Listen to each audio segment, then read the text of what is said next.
Hello everyone. तो आज की वीडियो में हम कोड करेंगे गॉस फॉरवर्ड इंटरपोलेशन मेथड को। तो इससे प्रीवियस वीडियोस में मैंने न्यूटन फॉरवर्ड और न्यूटन बैकवर्ड इंटरपोलेशन का कोड लिखा था। तो ये कोड भी उससे बहुत सिमिलर होने वाला है। तो इसलिए अगर उसको नहीं देखा तो उसकी वीडियो एक बार चेकआउट कर लेना, उसकी लिंक डिस्क्रिप्शन में मिल जाएगी। तो चलो देखते हैं। तो यहाँ पर नंबर ऑफ डेटा पॉइंट्स तो अभी भी 5 है और ये 5 डेटा पॉइंट्स हम ले रहे हैं। ठीक है। देन हमारे पास क्या आता है, वैल्यू ऑफ एक्स, जिसपे हमें फंक्शन की वैल्यू निकालनी है, जिसपे इंटरपोलेट करना है। तो एक्स की वैल्यू मैंने क्या ली थी एग्जांपल में, 32 सेंट्रल पॉइंट के पास ली थी ना मैंने, 30 के पास में। 30 और 35 के बीच में लेनी थी हमें, तो मैंने 32 ली थी। ठीक है। अब इस पे देखेंगे क्या आता है। तो देखो ए जो है वो क्या है, स्टार्टिंग पॉइंट। इस बार वो कौन सा पॉइंट होगा, सेंट्रल पॉइंट, यानी कि 30 वाला। तो यहाँ पे क्या आ जाएगा, n/2, है ना, सेंट्रल पॉइंट ऐसे ही आएगा। तो अब देखो n/2, इस केस में 5/2 कितना आ जाएगा हमारा, 2, जो कि सेकंड इंडेक्स पे 30 ही पड़ा है। तो ये सही है। देन h हमारा डिफरेंस होता है, तो किसी भी दो टर्म के बीच में निकाल लो वो तो। ठीक है। तो ये तो हमारा वही है, x1 - x0 5 आ जाएगा। देन u हमारा यहाँ से 0.4 आ जाएगा, इसकी मदद से फॉर्मूला सेम ही रहेगा। अब यहाँ पे आते हैं, तो इसमें देखो absolute of u greater than 1 था पहले कंडीशन फॉरवर्ड और बैकवर्ड में। इस बार हमें क्या चाहिए, 0 और 1 के बीच में हो।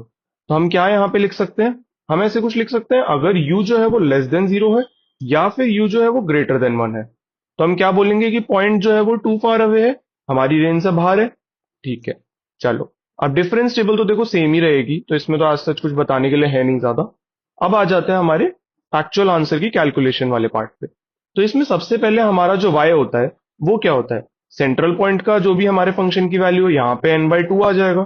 ठीक है। तो यही होता है ना, यहाँ पे देखो 125 आएगा सबसे पहले तो। ठीक है। नेक्स्ट हमारा क्या होगा, अब वेरिएबल का नाम फिर से यूसीआर ही है, बट ठीक है वो एक्चुअली यूसीआर नहीं है। देखो फॉरवर्ड में यहाँ पे u माइनस आर था, बैकवर्ड में यहाँ पे u प्लस आर था। क्यों, क्योंकि फॉरवर्ड में u-1 u-2 ऐसे चल रहा था, बैकवर्ड में u+1 u+2 ऐसे चल रहा था।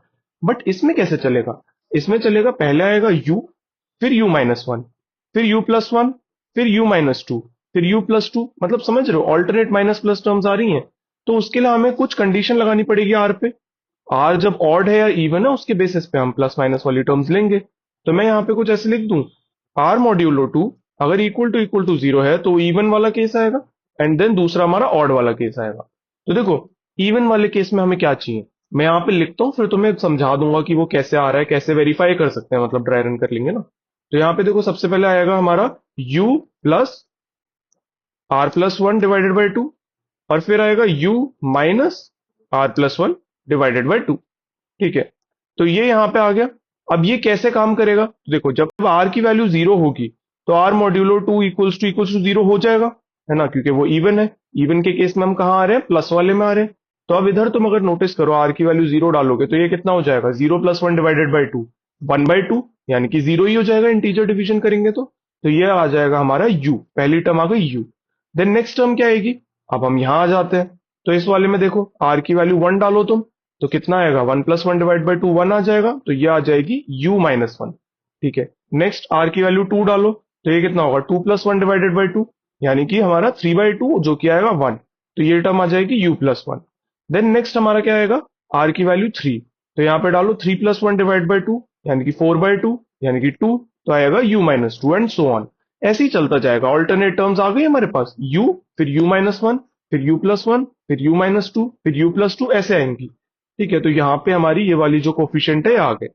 देन अब हम इसे मल्टीप्लाई तो कर रहे हैं, नीचे तो देखो सेम ही है फैक्टोरियल वाली चीज, तो इसलिए मैंने उसके लिए कुछ किया नहीं। तो यहाँ पे अब हमारी कोफिशिएंट किससे मल्टीप्लाई होगा, डिफरेंस टेबल में किसी वैल्यू से। तो इस बार हमारी रो ये नहीं होगी, कुछ और होगी। अब वो क्या होगी वो एक बार देख लेते हैं। तो देखो सबसे पहले मैं यहाँ पे ना थोड़ी सी टेबल बना के दिखा देता हूँ तुम्हें, तो समझ आ जाए। तो मान लो जैसे हम कोई ऐसी टेबल लेते हैं, 1 2 3 4 5। देन नेक्स्ट रो में हम चलें तो 6 7 8 9। देन नेक्स्ट रो में चले तो 0 1 2, देन 3 4, और लास्ट में 5। मान लो ये हमारी डिफरेंस टेबल है, क्योंकि ऐसी ही आएगी। ठीक है ना। चलो, तो अब इसमें देखते हैं हमें कहां से लेना शुरू करना है। तो सबसे पहले हमें लेनी है मिडल वैल्यू, जो कि हमने यहाँ ले ही ली होगी yn/2 पे।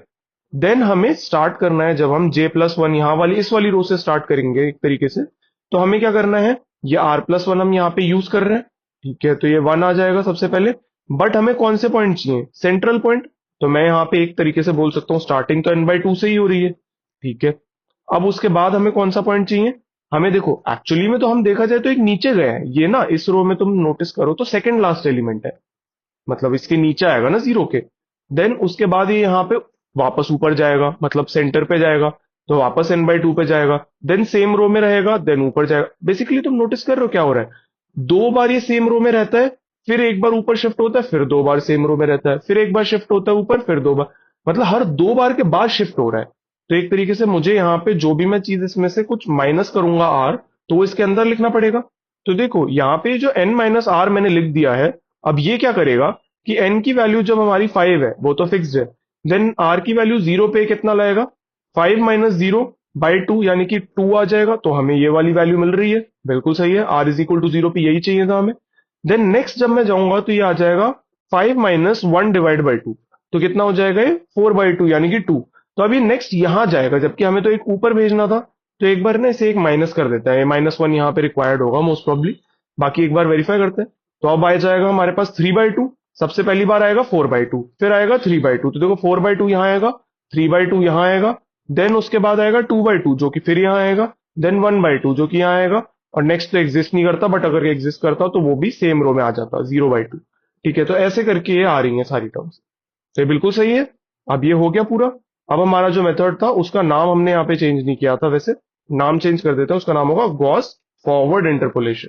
ठीक है, अब नीचे भी इसका नाम चेंज कर देता हूं मैं, गॉस फॉरवर्ड इंटरपोलेशन, और इसे रन करता हूँ। अच्छा, रन करने से पहले यहाँ पे फिर से मैंने टेबल बना दिया, इसको हटा दूं वरना ये दिक्कत करेगी।